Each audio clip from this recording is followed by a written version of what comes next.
I have to admit, I've always been a big fan of Jonathan Crane, aka the Scarecrow in Batman's universe. It's a fascinating character with a twisted personality, and he always was my favorite rogue in BTAS. So, when my best friend told me that there was a lost episode in which Jonathan was changed back into a kid, I was like, hell yeah, just give me the DVD. She did. Thinking about it, I guess I should have been weary. My best friend never was fond of Batman. Indeed, she had always thought that my sick passion for this cartoon was kind of weird. But at the moment I was just too happy to be suspicious, and when she gave me the DVD, I could only think about one thing: watching it as soon as I could. I got home earlier than usual that day. One of my teachers was sick, and I left school in a hurry, eager to watch that lost episode. I put the DVD in the drive, and I sat on the couch with a bowl of soda crackers. Everything started normally. Batman was chasing the Scarecrow down Gotham streets, with Robin, of course. Jonathan ran into a dark alley and hid beside a dumpster, looking tired and sick. He was paler and skinnier than usual, with cold sweat all over his face, and I immediately thought that he might have been drugged or something like that. The camera got back to Batman, who was still looking for the villain, looking very worried. "Have you found him yet?" asked Robin. "He can't have gone too far. Dr. Bartholomew said he was weaker than a kitten when he escaped." "That's what I'm afraid of, Robin. A weak and scared scarecrow is a very dangerous scarecrow." "But we're here to help him. For goodness sake, Batman, it's not like we're going to hurt him." "I'm fully aware of that, but the man isn't. Remember, he is sick." I don't know why, but I began to feel very uncomfortable here. Batman was usually very calm, very confident, and at this moment, let's say it clearly, he seemed scared, very scared, of what I didn't know, but I wasn't so sure I wanted to know. Part of me wanted to turn off the TV, but the other part of my brain was like, no, don't. Jonathan is in trouble. That'll be nice to see Batman helping him for once.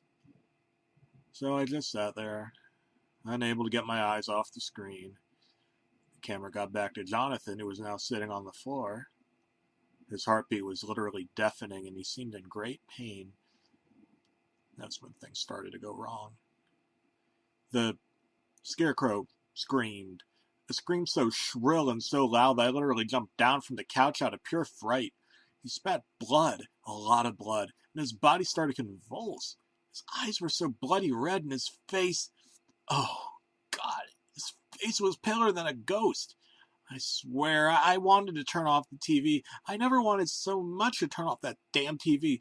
It was like I was paralyzed by fear.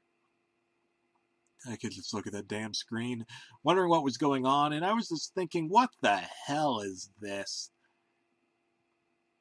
Then it all ended. Jonathan stopped moving. It was like he just died there in this dark alley. The screams alerted the dynamic duo.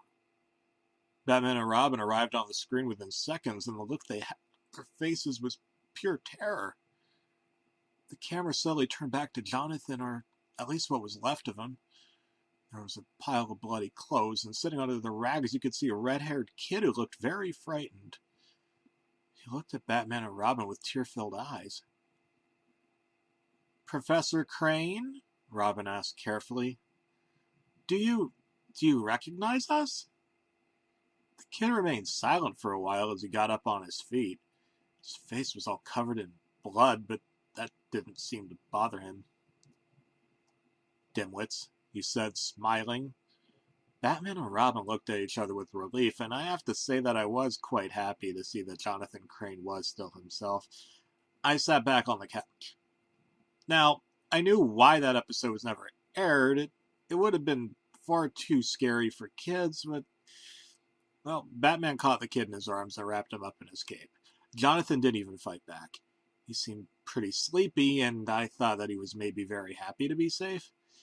They brought him back to Arkham, explaining the situation to Dr. Bartholomew. At this point of the episode, I was like a kid in front of a Christmas tree. Now that everything was back to normal, I knew that I was going to enjoy this episode.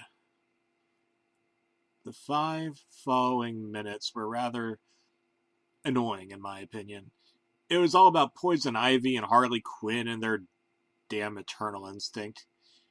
And I want to cuddle you, and I want to read you a good night story, and so on. Boring. But after the horrifying scenes I had seen, I wasn't going to complain. Nope, sir. The time passed by rather quickly, and Jonathan was still stuck in a kid's body. Things weren't so fun for him anymore. The other inmates were tired of having to take care of him, and the doctors were treating him like a toddler. One night, Batman came to the asylum to see if everything was okay. He found Jonathan sitting on his bed, looking very depressed and lonely. "How do you feel, Professor?" the Cape Crusader asked.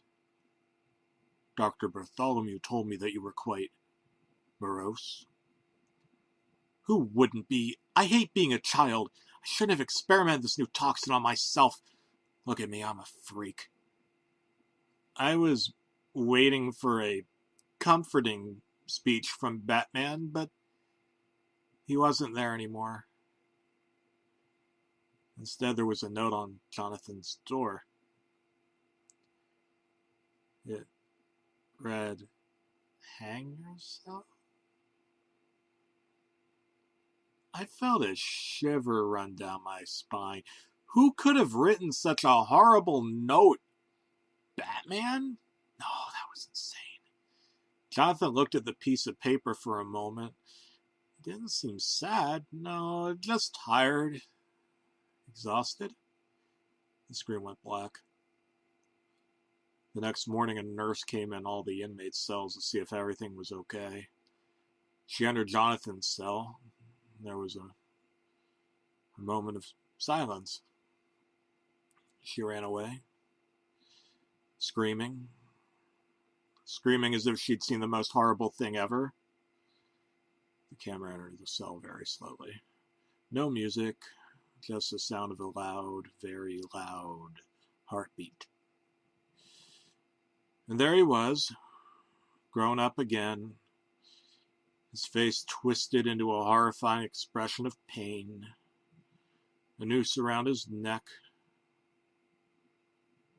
Jonathan. I screamed.